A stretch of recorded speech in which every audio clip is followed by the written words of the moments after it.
പശ്ചിമേഷ്യയെ വീണ്ടും യുദ്ധമുനമ്പിലാക്കി ഇറാന്റെ നിർണായക നീക്കം. ലോകത്തെ ഏറ്റവും പ്രധാനപ്പെട്ട അന്താരാഷ്ട്ര കപ്പൽപാതകളിലൊന്നായ ഹോർമൂസ് കടലിടുക്ക് ഇറാൻ വീണ്ടും അടച്ചു.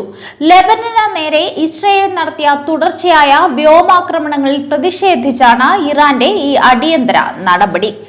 ഇറാന്റെ ഔദ്യോഗിക വാർത്താ ഏജൻസിയായ മെഹറാണ് ഇറാന്റെ സൈനിക കമാൻഡായ ഖാദം അൽ അൻബിയ സെൻട്രൽ ആസ്ഥാനത്തെ ഉദ്ധരിച്ച് ഈ വിവരം പുറത്തുവിട്ടത്.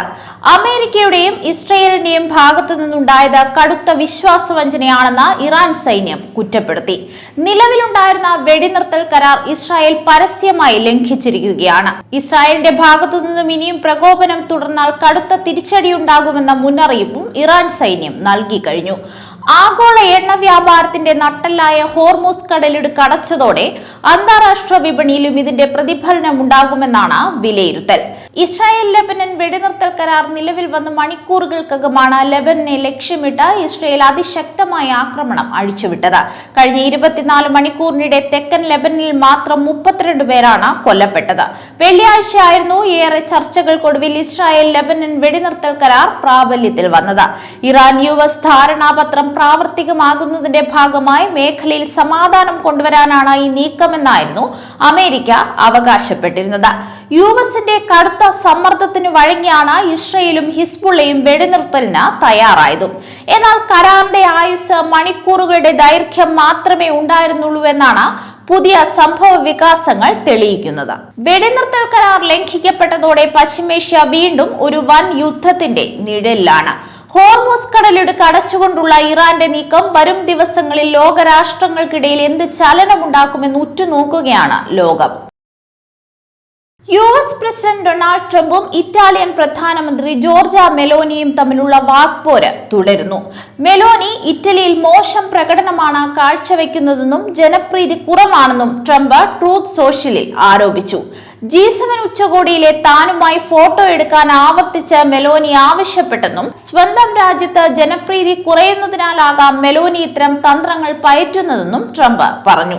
ഇറ്റലിയിൽ അവരുടെ ജനപ്രീതി വളരെ മോശമാണ്. ഒരുപക്ഷെ ആണവായുധം വികസിപ്പിക്കുന്നതിൽ നിന്ന് ഇറാനെ തടഞ്ഞ ഇറ്റലിയെ സ്നേഹിക്കുകയും സംരക്ഷിക്കുകയും ചെയ്യുന്ന അമേരിക്കയെ അവർ നിരസിച്ചതുകൊണ്ടായിരിക്കാം അതെന്നും ട്രംപ് പറഞ്ഞു. ഇറ്റലിയുടെ സഖ്യകക്ഷിയായ യുഎസിന് പകരം മെലോനി ഇറാനെയാണ് പിന്തുണയ്ക്കുന്നതെന്നും ട്രംപ് കുറ്റപ്പെടുത്തി. ഇറ്റലിയുടെ ലാൻഡിംഗ് സ്ട്രിപ്പുകളോ റൺവേകളോ ഉപയോഗിക്കാൻ പോലും അവർ ഞങ്ങളെ അനുവദിച്ചില്ല. അത് വലിയ ബുദ്ധിമുട്ടാണ് ഉണ്ടാക്കിയത്. ഇറ്റലിയെയും നാറ്റോ സഖ്യത്തെയും സംരക്ഷിക്കാൻ കോടിക്കണക്കിന് ഡോളർ US സംഭാവന നൽകുമ്പോഴാണ് ഇത്. ഇപ്പോൾ US ഇറാനെ സൈനികമായി തോൽപ്പിച്ചപ്പോൾ ജനപ്രീതി കൂടാനായി മെലോനി വീണ്ടും സുഹൃത്താക്കാൻ വന്നിരിക്കുന്നുവെന്നും ട്രംപ് കൂട്ടിച്ചേർത്തു. ബ്രിട്ടീഷ് പ്രധാനമന്ത്രി കിയർ സ്റ്റാമർ രാജിക്കൊരുങ്ങുന്നുവെന്ന റിപ്പോർട്ട്. സ്റ്റാമർ തിങ്കളാഴ്ച രാജിവെച്ചേക്കുമെന്നും ഇതിനായുള്ള നടപടികൾ ആരംഭിച്ചെന്നും ബ്രിട്ടീഷ് പത്രമായ ഒബ്സർവർ റിപ്പോർട്ട് ചെയ്തു.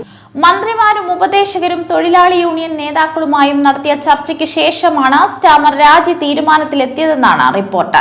ലേബർ പാർട്ടിക്കുള്ളിലെ നേതൃത്വ പ്രതിസന്ധിയും ആഭ്യന്തര സംഘർഷവും മോശം സ്ഥിതിയിലെത്തിയെന്നും ഒബ്സർവർ റിപ്പോർട്ടിലുണ്ട്. രാജിയിൽ അന്തിമ തീരുമാനമെടുക്കും മുൻപ് സ്റ്റാമർ ഔദ്യോഗിക വസതിയിൽ വെച്ച് ഭാര്യയുമായി ഇക്കാര്യം ചർച്ച ചെയ്തിട്ടുണ്ട്.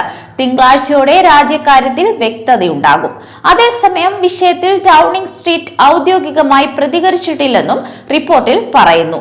മേക്കർഫീൽഡ് ഉപതെരഞ്ഞെടുപ്പിൽ ലേബർ പാർട്ടി നേതാവ് ആൻഡി ബേൺഹാം വൻ ഭൂരിപക്ഷത്തിൽ വിജയിച്ചതിന് പിന്നാലെയാണ് സ്റ്റാമറിനുമേൽ സമ്മർദ്ദം ഏറിയത്. ഇതോടെ സ്റ്റാമറിന് പകരം ബേൺഹാം പാർട്ടി നേതൃസ്ഥാനവും പ്രധാനമന്ത്രി സ്ഥാനവും ഏറ്റെടുക്കുമെന്ന് അഭ്യൂഹം ഉയർന്നിരുന്നു.